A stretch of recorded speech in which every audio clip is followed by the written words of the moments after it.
Bonjour, aujourd'hui j'aimerais vous parler des injonctions paradoxales que sont dépêche-toi de grandir et reste petit.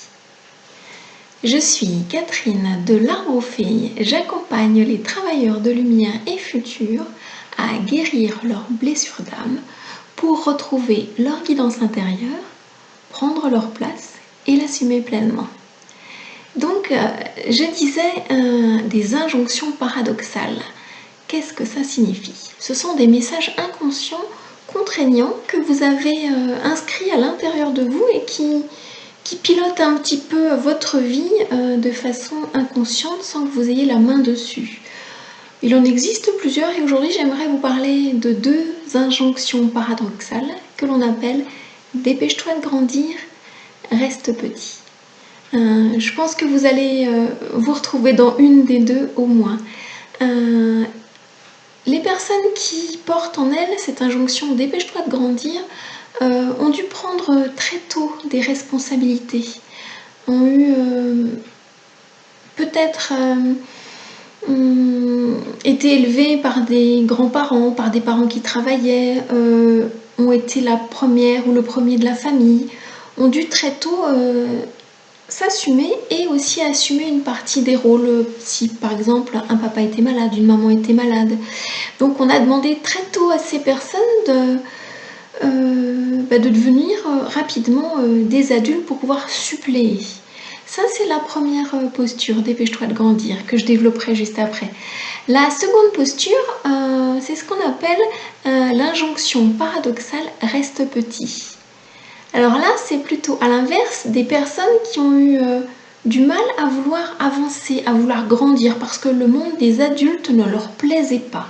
Les modèles qu'ils avaient autour d'eux étaient incohérents par rapport à leurs propres envies de grandir et d'avancer, donc ils n'ont eu de cesse que de vouloir justement ne pas avancer, ne pas se projeter, ne pas devenir des adultes.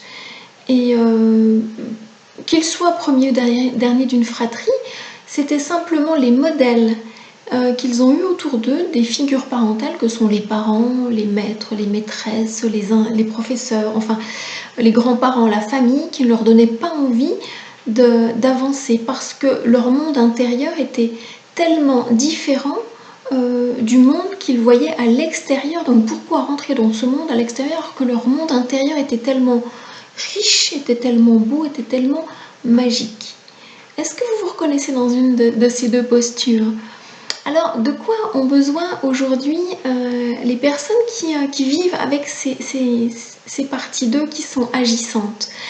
Les personnes qui vivent avec l'injonction « dépêche-toi de grandir » ont besoin d'au moins deux choses. La première, c'est de pouvoir réapprendre à jouer.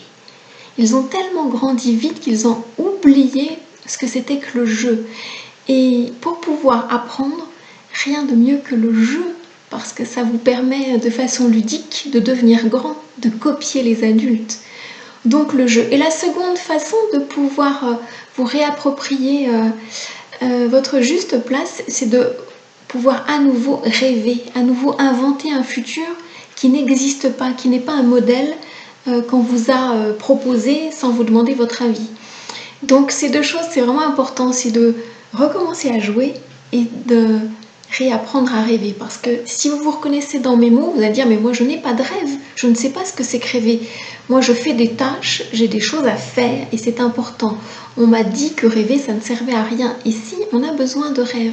Parce que tous les objets par exemple que vous utilisez aujourd'hui ont été inventés, ont été rêvés, ont été pensés par des personnes qui ont eu, à un moment donné, cette opportunité de pouvoir les concrétiser, ces rêves, de pouvoir les fabriquer.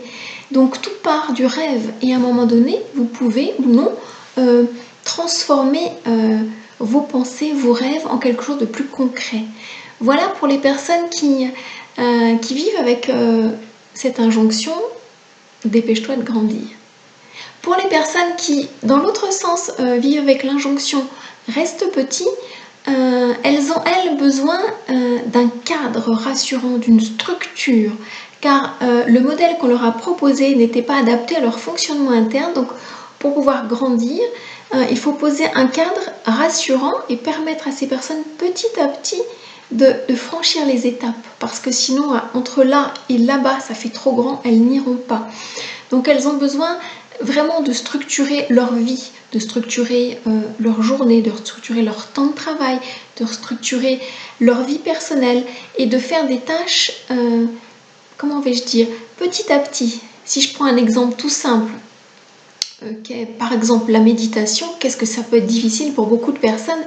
Eh bien, le cadre rassurant, ça sera d'en faire 3 minutes par jour, mais tous les jours. C'est un exemple qui est un petit peu décalé par rapport à mon côté reste petit, mais pour vous dire simplement que le cadre doit être souple et vous pouvez le bouger comme vous le souhaitez. Donc, essayez soit de trouver des personnes qui peuvent vous structurer, des modèles de structuration de votre temps pour pouvoir grandir, évoluer et vous dire qu'est-ce que c'est chouette de grandir, qu'est-ce que c'est agréable, qu'est-ce que je vais pouvoir mettre aussi de la magie dans ma vie de tous les jours. C'est-à-dire que votre monde intérieur doit être dans ce cadre-là.